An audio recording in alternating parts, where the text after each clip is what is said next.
mahasiswi dari Prodi Pendidikan Agama Islam, Fakultas Tarbiyah dan Keguruan, Universitas Islam Negeri Sultan Taha Saifuddin Jambi, dengan NIM 201190086. Video ini diajukan untuk memenuhi tugas akhir semester mata kuliah Ushul Fikih 1 dengan dosen pengampu Ibu Rina Juliana MPDI.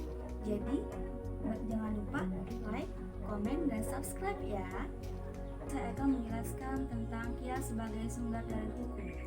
Kias secara bahasa berarti mengukur atau menyamakan sesuatu dengan cara yang lain.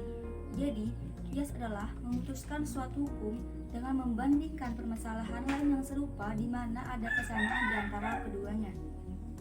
Nah, kias ini ada rukun-rukunnya teman-teman. Yang pertama itu apa? Yang pertama itu ada al-aslu atau pokok, yaitu suatu peristiwa yang sudah ada nasnya yang dijadikan tempat untuk mengkiaskan. Yang kedua itu ada al-far'u atau cabang, yang berarti suatu peristiwa yang tidak ada nasnya. Yang ketiga yaitu ada al-hukmu, yang berarti hukum syara yang ditetapkan dalam nas. Dan yang keempat itu ada illat, yaitu suatu sifat yang terdapat pada nas. Nah, kias ini ada kategorisasinya teman-teman. Yang pertama yaitu kias aula. Kias aula adalah kias yang mewajibkan adanya hukum dan yang disamakan atau mulhaq dan mempunyai hukum yang lebih utama daripada yang menyamainya atau menyamakannya ataupun mulhaq nih. Nah, misalnya mengkiaskan memukul kedua orang tua dengan perkataan A, sebagaimana dalam Quran surah Al-Isra ayat 23 yang berbunyi A'udzu billahi minasyaitonir rajim. Bismillahirrahmanirrahim. Wa qada rabbuka alla ta'budu illa iyyahu wa bil walidaini ihsana. إما يبلغن عندك الكبر أحدهما أو كلاهما فلا تقل لهما أف ولا تنهرهما وقل لهما قولا كريما. Shadaqallahul azim.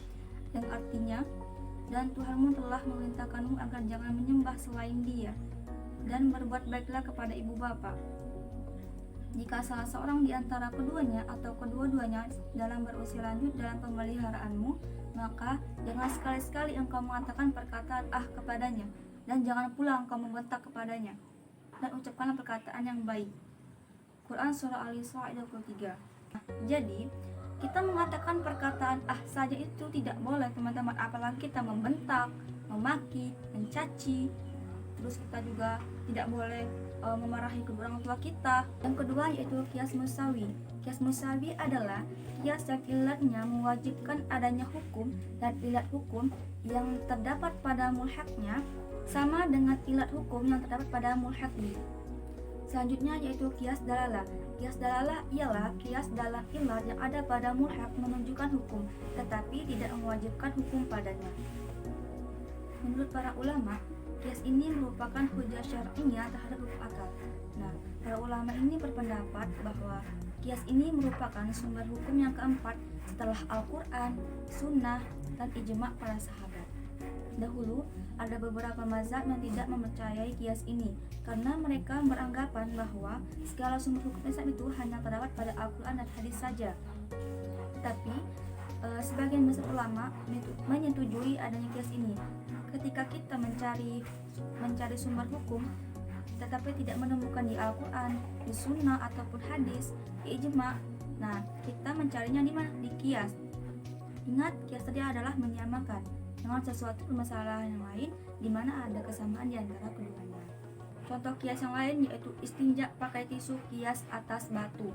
Nah, di masa Rasulullah SAW dahulu, kebanyakan orang-orang membuang hajat di padang pasir ataupun di luar rumah.